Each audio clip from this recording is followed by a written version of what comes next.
अस्सलाम वालेकुम साथियों, बहुत ही ज़्यादा ये सवाल आता है कि हम अपनी फ्लोर्स के लिए क्या करते हैं। नंबर एक कि ये फ्लोर्स रोज़ मॉप होती हैं, सारी ज़िंदगी तो हमने खुद की हैं और अब जो है वो काम काज करने वाले कर देते हैं, बच्चे कर देते हैं। दूसरा ये है कि अगर आपने पता करना है कि आपका घर साफ़ है या नहीं तो आप अपने पाँव के नीचे देखें। हालांकि हम क्रॉक्स पहनते हैं, आप देख सकते हैं कि हमने पहने हुए हैं तो बाज़ औक़ात, लेकिन फिर भी इंसान जो है वो यूं ही भागा चला आता है। तो फ्लोर के लिए ये है कि काम या सफाई करना तो एक तरफ है जो आप करते हैं, जैसा भी है आप उसको बेहतरीन तौर पर रख सकते हैं, वो बात तो है।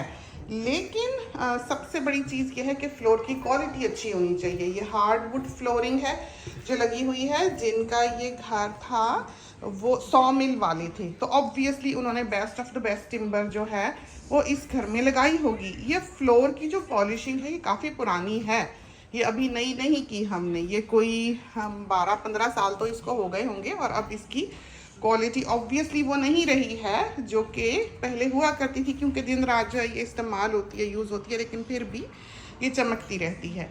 तो इसके लिए ये है कि रोज़ ये मॉप करते हैं। दूसरा ये कि पैरों पर अपने नज़र रखते हैं। तीसरा ये है कि जो फ्लोर क्लीनर है वो हम पाइनो क्लीन भी यूज़ करते हैं, और एक और भी फ्लोर क्लीनर है जो हम हर दफ़ा मॉप की बकेट में डालते हैं। कुछ सेहरा जो है वो उसके सर भी ज़्यादा होगा, लेकिन ये कोई केमिकल का मामला नहीं है कि हम क्या यूज़ करते हैं।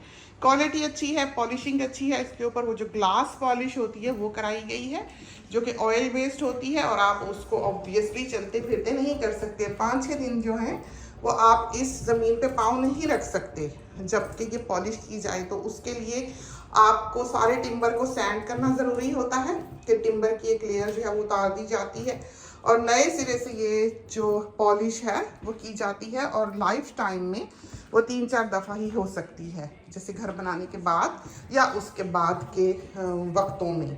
तो आप हमेशा इस तरह से नहीं कर सकते। इसके ऊपर कुछ होता होगा जो आप कर सकते होंगे, लेकिन हमें उसका इतना पता नहीं है। दूसरा ये है कि किचन ऐसी जगह है जहाँ पर हर वक्त तेल जो है वो यूज़ होता है। आप जो मर्ज़ी कर लें, जितना मर्ज़ी साफ़ रख लें। आपने देखा, हमेशा हमने कहा है कि ये जो अप्लाइंसेस होती हैं, जैसे केटल हुई, टोस्टर हुआ, ये चूल्हे के पास ना हो। अगर वो चूल्हे के पास है तो वो स्टिकी होगा, वो ख़राब होगा। ये जो अलमारियों के नीचे की जगह होती हैं, इनको हमेशा हम बैम करते रहते हैं। रेंज हुड जो है हमेशा उसको हम बैम करते रहते हैं। ये जो ऊपर की जगह है यहाँ पर हमने प्लास्टिक बिछा रखा है ताकि फ्यूम्स जाके उसके ऊपर ना पड़े, कैबिनेट ऊपर से गंदी ना हो। वो हम उतार लें, फेंक लें, दोबारा बदल लेते हैं साल में 2 साल में एक दफ़ा, इस तरह पर है। सारी कैबिनेट्स वगैरह भी अमूमन वाइप हो जाती हैं, महीने में एक दफ़ा तो ज़रूर होती हैं। किचन के लिए हम ये करते हैं कि डिश वॉशिंग लिक्विड जो है उसका इस्तेमाल करते हैं। डिश वॉशिंग लिक्विड जो है वो हफ्ते में 1 दफ़ा या 2 दफ़ा हम जब मॉप करने लगें तो उसके 1-2 स्क्वर्ट्स जो हैं, एक इधर और एक इधर हम डाल लेते हैं, फिर हम मॉप कर लेते हैं। उससे ये होता है कि जितने ऑयल फ्यूम्स की वजह से ये ज़मीन स्टिकी हुई होती है, जो कि किसी केमिकल से सिवाय सोप के साफ़ नहीं होगी, वो साफ़ हो जाती है। और डिश वॉशिंग लिक्विड जो है वो एक बहुत हाफ ऑफ इट प्लीज़। तो डिश वॉशिंग लिक्विड जो है वो सोप है। आप ये सोचें कि आप इसको किसी और चीज़ से साफ़ कर सकते हैं तो वो डैमेजिंग होगा आपकी फ्लोर के लिए। डिश वॉशिंग लिक्विड्स जो हैं वो ऐसे बनाए जाते हैं कि वो आपके हाथों के लिए भी बहुत हार्श ना हो, आप ऐसे बर्तन में खाना खा सकें जिससे कि वो धुला हुआ हो, तो वो सेफ़ हैं। हमें लगता है कि वो बहुत सेफ़ हैं, ऐसे हार्श केमिकल्स उसमें यूज़ नहीं होते। हाथों को वो ड्राई कर देते हैं, लेकिन ऑब्वियसली आप उसी से बर्तन धोते हैं और वो सेफ़ होगा। इस वजह से हम सबसे ज़्यादा सेफ़ जो है वो महसूस करते हैं डालना। तो वो बकेट में डालना तो फजूल है, क्योंकि बकेट में तो बहुत सारा पानी होता है। फिर जब आप मॉप करें तो आप पानी किचन मॉप करने के बाद बदल लें, क्योंकि किचन में बहुत ग्रीस होती है। तो आप देखें, अभी किचन की हमने लाइट्स भी नहीं जलाई हुई, ये देखें।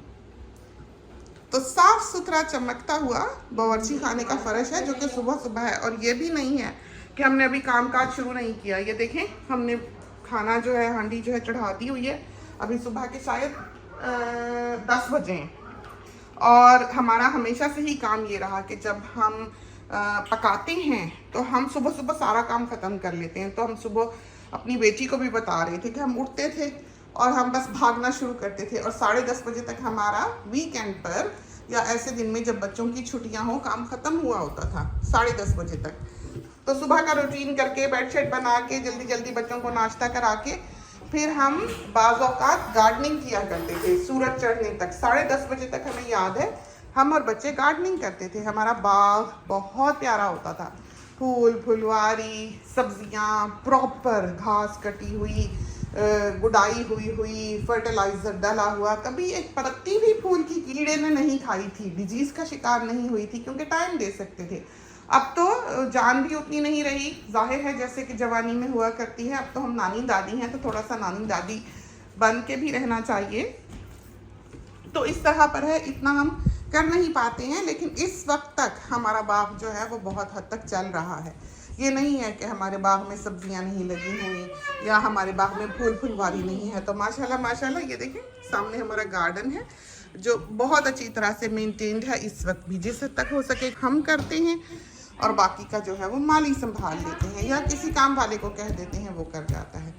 तो अमानी ने कहीं निकलना है अपनी मम के साथ, बच्चों ने कहीं जाना है, हम घर पे ही होंगे अम्मी के साथ, क्योंकि हमने घर पे कुछ काम करना है। और ये देखें, ये करेले हैं जो हम तोड़ के लाए हैं, ये देखें। तो फ्लोर के लिए ये टिप्स हैं जो हमने आपको दी हैं। फ्लोर के बारे में हर दूसरा साथी जो है वो हमको पूछता है। बेंच टॉप्स के बारे में भी पूछता है कि किस चीज़ के बने हैं, तो हमको बिल्कुल नहीं पता ये किस चीज़ के बने हैं। उस वक्त ये सबसे महंगी चीज़ थी जो भी थी किचन वगैरह बनाने वालों के पास, और इसमें सिर्फ 4 कलर्स थे, ये हमें पता है। हम सोच रहे थे कि हम जिन्होंने ये किचन बनाया हुआ है उनको मैसेज करें और उनसे पूछें कि ये बेंच टॉप जो है ये किस चीज़ का बना हुआ है, ताकि हम अपने साथियों को बता सकें। तो चलते हैं, इजाज़त दीजिए, अल्लाह हाफिज़।